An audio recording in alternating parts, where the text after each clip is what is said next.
Hindi recap से जुड़े हम अपनी नाजरीन को खुशामदीद कहते हैं।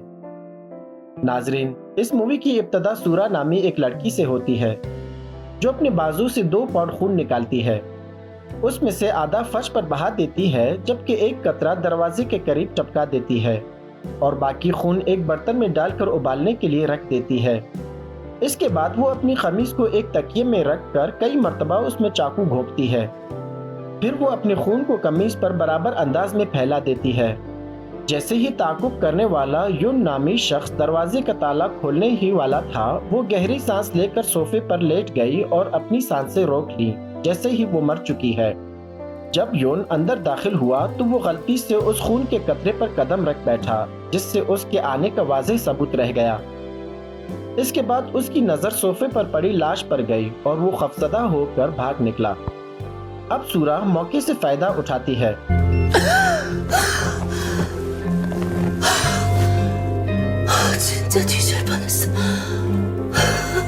उसने एक बाल जो उस शख्स के बालों की लंबाई के बराबर था खून के पास रखकर एक तस्वीर खींची। फिर उसने खुद की लाश की भी एक तस्वीर ली ताकि वो बाद में युन को ब्लैकमेल कर सके। 얼굴 크게 나왔다.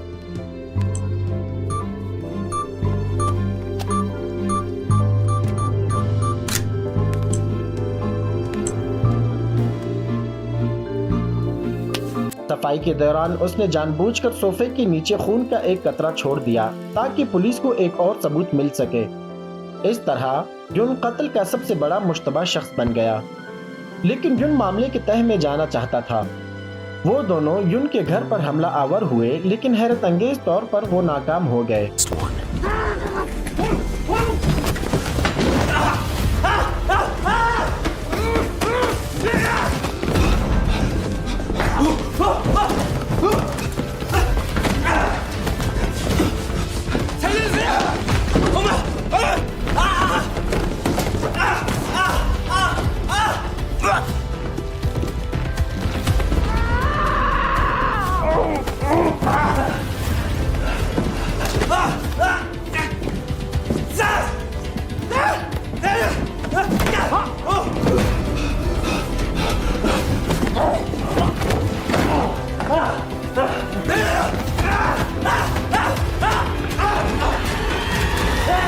और युन ने हमला आवर मर्द का चेहरा देख लिया।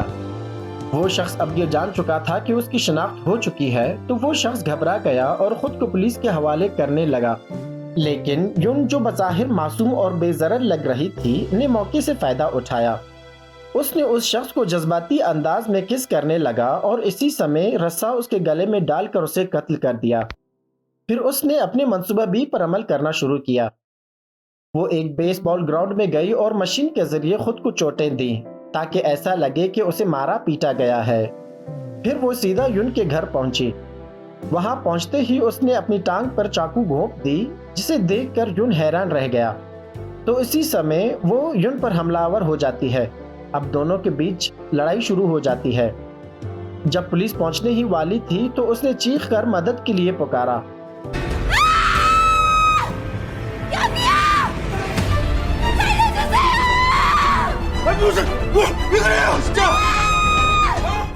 उसने युन की कमीज फाड़ दी और अपने पैरों से उसे जकड़ लिया ताकि मंजर ऐसा लगे जैसे वो उसे हमला आवर समझे। पुलिस ने दरवाजा तोड़कर अंदर कदम रखा और फौरन हथियार थान ली। उसे दीवार से लगाकर हथकड़ियां पहना दी गईं, जबकि लड़की ने एक खुफिया मुस्कुराहट के साथ उसकी जानिब देखा। लेकिन युन किसी न किसी तरह फरार होने में कामयाब हो गया। वो एक इंटरनेट कैफे में छुप गया और वहां से बराह रास्त सोशल मीडिया पर सूरा को देखने लगा।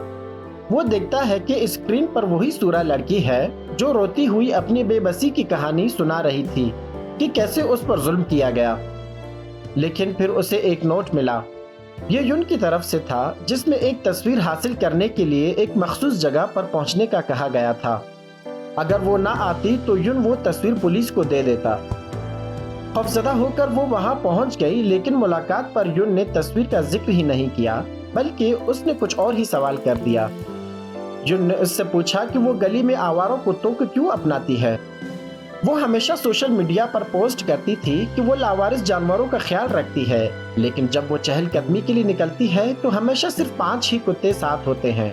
बाकी कहाँ जाते हैं? 너 진짜 걔네들 다 죽인 거야? 걔네들 안 불쌍했어? 불쌍?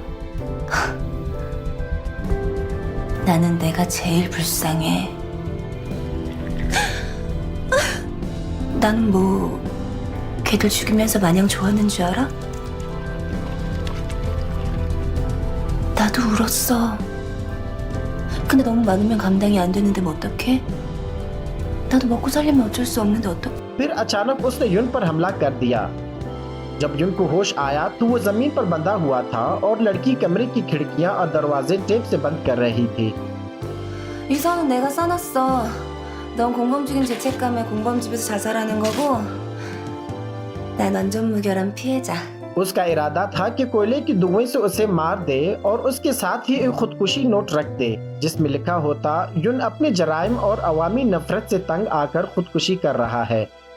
लेकिन युन को खौफ नहीं था। वो मुसलसल उससे पूछ रहा था कि पहले वाले शख्स को क्यों कत्ल किया। वो खामोश रही। फिर उसने कमरे में एक छोटा सा कैमरा देखा और गुस्से से उसे पांव तले कुचल दिया। फिर बिल आखिर उसने हकीकत जाहिर कर दी, लेकिन युन सिर्फ हंसने लगा। असल में युन पहले ही पुलिस को बुला चुका था। ऐन उसी वक्त दरवाजा तोड़कर पुलिस अंदर दाखिल हुई और लड़कियों को गिरफ्तार कर लिया गया। लेकिन कहानी यहीं खत्म नहीं हुई। लड़की ने अपने जुर्म का इतराफ करने से इनकार कर दिया। 1 साल बाद एक आदमी जेल में उससे मिलने आया। वो समझ रही थी कि ये कोई सहाफ़ी होगा जो उसके गमज़दा माजी पर कहानी लिखना चाहता होगा। उसने लंबी तकरीर की जिसमें इंसानी फितरत की बुराइयों पर रोशनी डाली। लेकिन आदमी ने सिर्फ एक ही सवाल किया। अब जबकि उसकी मासूमियत की तस्वीर चकनाचूर हो चुकी थी, वो मजीद मशहूर हो गई थी। वो शख्स सोरा की तारीफ करने लगी। ये सुनते ही लड़की की होंठों पर एक अजीब सी मुस्कुराहट उभरी। युन भी अपने आमाल के नताइज से नहीं बच सका। उसे चोरी और जासूसी के जुर्म में कैद की सजा सुनाई गई थी। आज उसकी रिहाई का दिन था और वो सोच रहा था कि इसकी जिंदगी अब नॉर्मल हो जाएगी। लेकिन वो एक चीज भूल गया था कि वो कभी भी बेगुनाह नहीं था। वो खुद भी एक मुजरिम, एक स्टाकर और एक जहनी बीमार शख्स था और उसकी खुदगर्जी से किए गए गुनाह हमेशा उसका पीछा करते रहेंगे। इसके साथ ही इस मूवी की कहानी यहीं पे ख़त्म हो जाती है। मज़ीद इस तरह की अच्छी मूवीज़ देखने के लिए हमारे साथ जुड़े रहिए।